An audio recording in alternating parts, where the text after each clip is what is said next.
বিসমিল্লাহির রহমানির রহিম। আজকের আলোচনায় থাকছে লাইট, টাইম, ওয়ার্ক।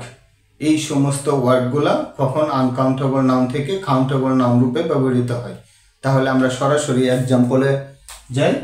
যেমন প্রথম এক্সাম্পলে দেওয়া আছে শি পুট আউট লাইট, অর্থাৎ সে বাতি নিবালো।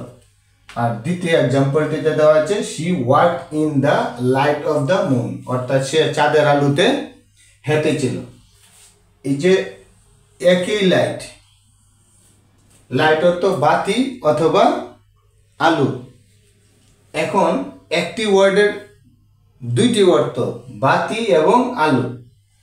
আমরা কখন কাউন্টেবল নাউন হিসেবে ইউজ করব আর কখন আনকাউন্টেবল নাউন হিসেবে ইউজ করব। যদি সেন্টেন্সটিতে বাতি অর্থে ইউজ করা হয় তাহলে সেটি হবে কি কাউন্টেবল নাউন, আর যদি আলো অর্থে ইউজ করা হয় তাহলে সেটি হবে কি আনকাউন্টেবল নাউন। তাহলে এখানে শি পুট আউট লাইট, সে বাতি নিবালো, সুতরাং সেটি হচ্ছে কি কাউন্টেবল নাউন। আর she work in the light of the moon, অর্থাৎ সে চাঁদের আলোতে হেঁটেছিল, অর্থাৎ সেখানে আলো বুঝিয়েছে, সুতরাং সেটি হচ্ছে কি আনকাউন্টেবল নাউন। আমরা পরবর্তী রুলসে যাই। No one can stop time, কেউ সময়কে এড়াতে পারে না। আর এখানে টাইম ওয়ার্ডটি হচ্ছে কি একটি আনকাউন্টেবল নাউন। সেটি কি করে হলো, অর্থাৎ এই জন্ম থেকে মৃত্যু পর্যন্ত যদি সময়টা প্রকাশ করে, যেমন টাইম ওয়ার্ডস ফর নাউন, সময় কারোর জন্য অপেক্ষা করানো, অর্থাৎ সময় চলমান, সেটি জন্ম থেকে মৃত্যু পর্যন্ত। আর এটি যদি প্রকাশ করা হয় তাহলে এই টাইম হয়ে যাবে কি আনকাউন্টেবল নাউন। আমরা পরবর্তী এক্সাম্পলে যাই। যেমন this is a time when I am quite alone, এটি এমন একটা সময় যখন আমি পুরো সময় একা। এখন এই যে দিস ইজ আ টাইম, এটা হচ্ছে একটা এমন একটা সময়, এটা বিশেষ সময় বুঝিয়েছে। যদি এখানে স্পেশাল সময় বোঝায় তাহলে এই টাইম হয়ে যাবে কি কাউন্টেবল নাউন।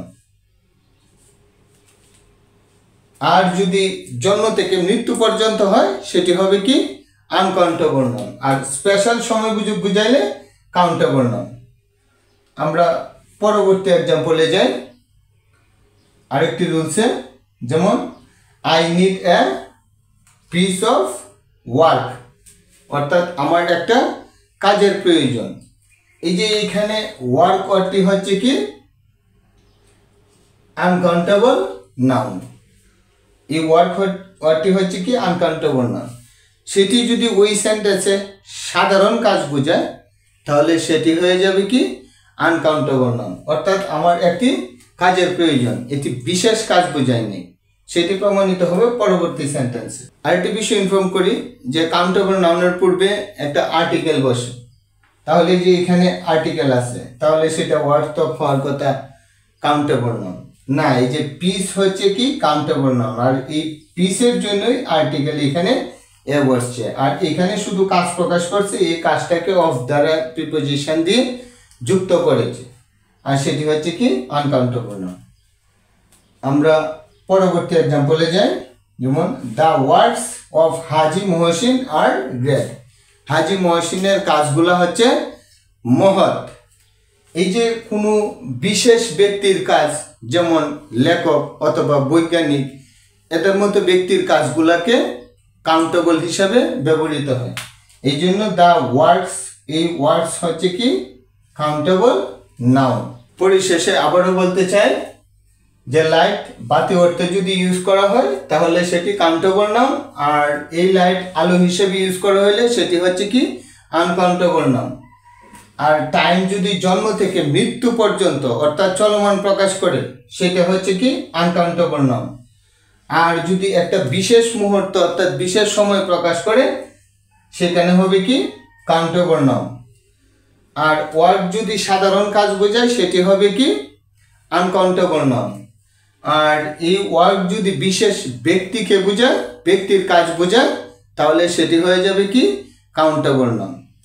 এই ছিল আজকের বিষয়বস্তু। পরবর্তীতে ওই সমস্ত ওয়ার্ড নিয়ে আবারও পরবর্তী ক্লাসে দেখা হবে। Thank you so much.